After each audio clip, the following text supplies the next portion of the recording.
So today, I want to talk about a little bit of a concept that I've been thinking about recently. And whenever I think back to kind of my journey and the key kind of turning points in my journey, you know, those defining moments where I could never go back to thinking, being, behaving or acting in the same way that I was previously. There's always one concept that comes up and that pops up. And it's pretty much the story that you tell yourself, right? And it's the stories that you tell yourself. And the way I'll explain it is this. Every single one of us have a book. And for every day of our lives, we write a page in that book, you know, since we were young. And what you write in those pages on a day-to-day basis pretty much form your beliefs, your worldviews, you know, the way that you see yourself, your identity. And all of that influences your thoughts, feelings, actions, behaviors, and emotions. So in order to step into a new reality, right, there's a mentor of mine, Joe Dispenza, and he once said something pretty clever. He said, in order to step into a new personal reality, you must change your personality. And your personality is constructed of your thoughts, feelings, emotions, behaviors, and actions. So in order to change, you must change yourself. You can't expect a new reality from the same personality, from acting in the same way that you've been acting previously. And this is where a lot of people get stuck, right? Because they feel like in order to change, it's something external that needs to change, right? They need to act. They need to do more actions or act in a certain way. Whereas, you know, truly it's within, because you can force change, right? You can cultivate change from taking certain actions, but it's going to be short-lived. You're always going to act in alignment or fall back to in alignment with the person that you think you are, your identity. You'll always act in alignment with your identity. And that's why you see certain athletes, like for professional athletes at elite level, like it's not effort for them. They don't need willpower to exercise because it's who they are. You know, it's part of their being. So they rely on their identity to keep them in check, you know, because if they started to miss certain workouts, if they started to not eat healthy foods and live the lifestyle of an athlete, it's not gonna feel right for them. They're not gonna feel familiar. And they'll do anything they can unconsciously and consciously to feel back in alignment with who they believe themselves to be. And you can see how the concept of this can be such a detriment to you in your life, because if the pages that you've been writing for the entirety of your life have been poisonous, have been, you know, not necessarily stories that empower you and drive you to succeed, then you can see that by telling yourself these stories on a day-to-day basis and living in the same personality, you're going to continue to create the same personal reality. And this is why a lot of people get stuck. This is why a lot of people can't seem to change, or they create some positive momentum in their life and then they fall back into their old ways of being. And I'll tell you a personal story of mine which will help you relate to this. When way back around, I would probably say around 4 years ago now, I had a goal of hitting $10,000 per month in my business, right? And I put that goal on such a pedestal that I felt a disconnect from that goal, right? It felt like it was on such a pedestal that it would be, in my mind, quite difficult or challenging or hard to obtain, right? And that pretty much showed up, that belief, that paradigm around that goal and the way that I pedestalized that goal showed up in the way that I show up, right? Because the way that you think about things is going to influence the way that you act towards them. And when I had finally achieved that goal through sheer action and willpower, the moment I achieved it, I was filled with this overwhelming feeling of anxiety, like I was going to lose it all. And all of a sudden, you know, subconsciously, I had basically cultivated an internal environment, whereas that thing, you know, earning $10,000 a month, didn't feel familiar. I didn't feel comfortable with it. Therefore, I found ways unconsciously, without even realizing, to sabotage myself and bring myself back to where I had felt comfortable, which was earning like $4,000 to $5,000 a month.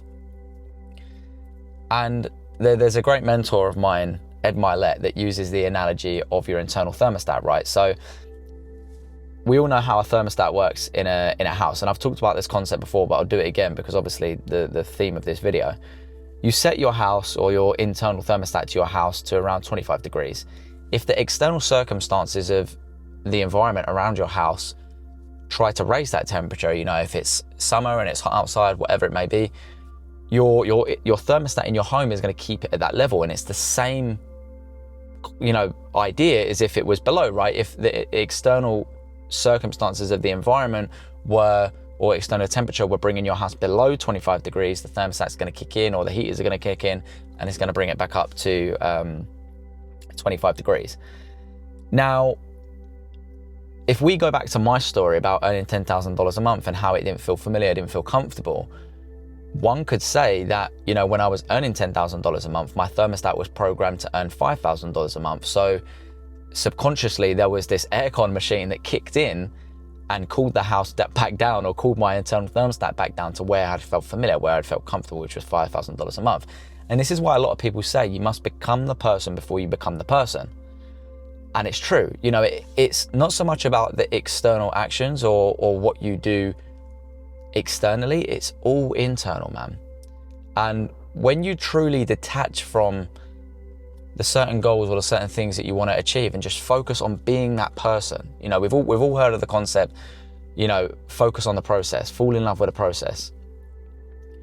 And it's true. You know, when you detach from the outcomes and you detach from the said goals, you don't pedestalize them so much. You don't put so much excess importance on achieving those things, and you focus more so on just being that person, right?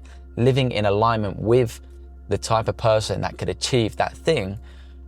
The universe will just start to present those things and give you those things. And that's really how it works, right? And not only that, but once you've achieved those things, you'll be able to keep them. You'll be able to sustain them because, and you'll be able to achieve the next step, right? And so recently I think it was like January of this year, 2025, or it might have been December of last year. I can't remember exactly. But I worked with William Brown, who is a guy that I look up to in this space, in this industry that I'm in, business-wise. And we was talking, and, you know, I think it was like our third call, and I'd kind of got all of the business-related questions out of the way that I wanted to immediately solve or work through, or, you know, get him to share his thoughts on. And I started to ask him more mindset-driven questions. And the reason I did this was because, you know, we were talking to this guy, and he was telling us that he has millions of cash liquid in his bank account and all this sort of stuff. And I'm nowhere near that level right now, but I always, you know, I believe success leaves clues, right? And it's to be able to talk to a multi-millionaire who's the amount of wealth that he's got. I'll be silly not to try and understand the inner workings of his mind or the certain way that he thinks about certain things. And I said to him, like, look, like, how does it truly, I can't remember the exact question I asked him, but I was like, how does it truly feel like to just have millions cash liquid in your bank account? And how do you even get, you know, how do you get to that point? Because obviously I spoke to him about his past and how his mum worked in a supermarket. He didn't come from like a super wealthy family. And it's like going from one complete extreme to another. And it's not an overnight thing. And he basically spoke to me about the concept of identity. It's a slow and gradual thing. It's not just one day you wake up feeling or being a millionaire. It's these little things that you do on a day-to-day basis, the actions, the feelings, the thoughts, the way that you act in alignment with that person over time that eventually creates that reality. And what I want you guys to think about is this. What story are you writing? You know, what story are you telling yourself? I want you to think about maybe the main challenge that you're having with your life right now. It could be related to your weight. It could be related to your finances, your health, your relationships. And I want you to ask yourself this question. Why can't you? You know, if it's money, ask yourself, why can't you earn $10,000 a month? If it's relationships, you know, why can't you find the right person for you? And in answering that question, you're going to start to understand the overarching story that you're telling yourself. And it goes way, way deeper than just answering that question. And I like to do this exercise, which is called, I think it's called 7 levels deep. So you're going to ask yourself why you can't earn $10,000 a month, and you're going to answer that question. And I want you to be fucking truthful with yourself. And this may even be an uncomfortable exercise for you to do. I'll be completely real with you, because if you can't fucking be truthful with yourself and you have such an ego that you can't just be honest about where you are and why you're there, then it's going to be hard for you to change, man. I'm going to be completely honest with you. But if you can answer that question with the utmost truth, remove the ego, then what you're going to start to do is go deeper on that answer. So you're going to answer that question. You know, let's say, for example, I'm using this as an example, but my challenge right now is earning $10,000 a month. And, you know, I ask myself, why can't I earn $10,000 a month? And I say, oh, well, I don't know, because I don't have the skill sets. And then you're going to ask yourself, okay, well, why don't you have the skill sets? And you're going to go deeper and deeper and deeper.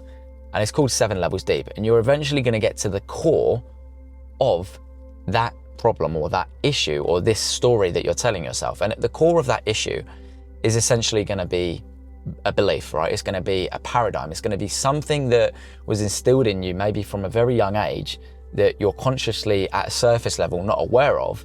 Therefore, if you're not aware of it, you're not even able to change it. And the first step to change in any, you know, aspect of life is being aware. You have to be aware in order to take, you know, intentional steps towards changing, you know, these certain things that are holding you back. And really, when it comes to an identity shift, you have to understand, guys, that your identity is essentially a tree, right? And on the surface level, it might just seem like a tree to you, but beneath the surface, there are these roots that are so fucking deeply ingrained into your beliefs, your paradigms, your worldviews, and all that sort of stuff, just who you think you are, who you believe yourself to be. And it's not easy to just go in and change those roots, right? It's basically a combination of conscious, intentional effort, awareness, action, and belief that you can change. And every day I want you guys to wake up and ultimately just choose, you know, make a choice. You know, how am I gonna act today? You know, how am I gonna feel today? And what story ultimately are you gonna tell yourself today? Because, you know, really and truly, guys, like, everything in life is a choice. And where you are right now is pretty much some of the choices that you've made previously in your life. Obviously, there are some very unfortunate external circumstances that can be bestowed upon us, that, you know, family members passing away and certain things like that. But even to the most extreme of circumstances and events, it's not what happens to you, it's how you react to it. Like, you are responsible for all of the choices that you make in your life. You are response-able. You are able to respond in a way of choice, of intention. And it's having this power and understanding that you have this power will allow you to rewrite the story that you're fucking telling yourself. Because at any point in this book, guys, you may be on fucking page 1000 right now. But forget the previous pages, forget the previous 1000 pages. Like, you have the ability, you have the choice, and you have the power to rewrite that fucking story, man, and stop telling yourself the same fucking bullshit. That is one concept that has truly fucking changed my life. And I almost, in ways, treated it as a game. Like, it was a fun game. Like, the concept that you can truly be who the fuck you want to be and change the story that you've been telling yourself. And do you know what, actually? I might leave a document below this video that might help you guys out. And it's something that I used to do just to keep me aligned, right? And it's essentially like a vision document. So, like I said, in order to change, you must be aware of what needs to change. So there's going to be a part of that document where you're going to start to become more aware of the behaviors, actions, feelings, thoughts that you potentially have in that are holding you back. And then I want you to write from the perspective of your future self. So it's not, you're not going to write it as in, you know, I want to be this way. You're going to write it in, I am this way. I do this. Not I want to do this or I am going to do this. It's I do this, I act in this way. This is how I think. This is how I feel, X, Y, Z. And we're going to craft this vision document, right? And it's the vision of the future self. But you're going to speak in terms of as if it's your current self. Because the more you speak this into existence, the more you're going to intentionally act in alignment with this vision, and the more you're going to become that person over time. And I'm not talking about fucking having this document, reading it in the mirror and trying to like, you know, boost your confidence that way and just like solely speak it into existence. I'm talking about intentionally remembering where you're heading in life or the direction you're heading in life. It's like having a constant navigation sat-nav system on in your mind so that you're going to consciously bring yourself to act in alignment with this future self that you've set. And best believe, guys, like you're going to find ways, and it's going to be challenging. You know, your old self is going to want to creep in. The familiar self is going to want to creep in, and it's okay. It's okay to start to fall back, right? And I always, what gives me peace, right, is thinking about this, right? If there's a graph, you think about there's a graph, right? You may go 2 steps forward, but 1 step back. But as long as you go 2 steps forward and 1 step back and 2 steps forward and 1 step back, you're ultimately going to have higher peaks and higher lows. So it's not about, you know, making a decision to change and then fucking like, that's it. Never turning back to the old pages. It's about being aware, right? And there's another concept that I'll share with you guys, and it's this. If you are really on this journey to change and you start to act in alignment with your future self and all that sort of stuff, and one day you slip up, like, don't beat yourself up over one day. It may be an action. It may be the way you were thinking that day, the way you were feeling. Like, just try and make sure that it's only one day. You know, never try to allow it to accumulate, right? Allow it to turn into 2 days, 3 days, 4 days, 5 days. Try and make it so that, okay, you're acting in alignment with your future self. You're starting to work on the inner workings of your mind. And there's a lot of internal work that you need to do, guys. You know, meditation, just sitting with yourself, understanding the deeper inner workings of your beliefs, your stories, your paradigms, the way that you see the world. And ultimately, that internal work over time, with intention towards acting in alignment with your future self, you will start to turn into that future self. And it's really that simple. So yeah, I'm going to leave that with you guys. I'll probably do like a deeper deep dive, not so much of a free flow thinking kind of video like I did here, to break it down in the most in-depth form that I possibly can. And that'll be a future video. But for now, I'm sure that's enough for you guys to really understand the concept of your stories, the things that you tell yourself, and how they can play such a key part of just the reality that you create for yourself. And yeah, I'll see you in the next one.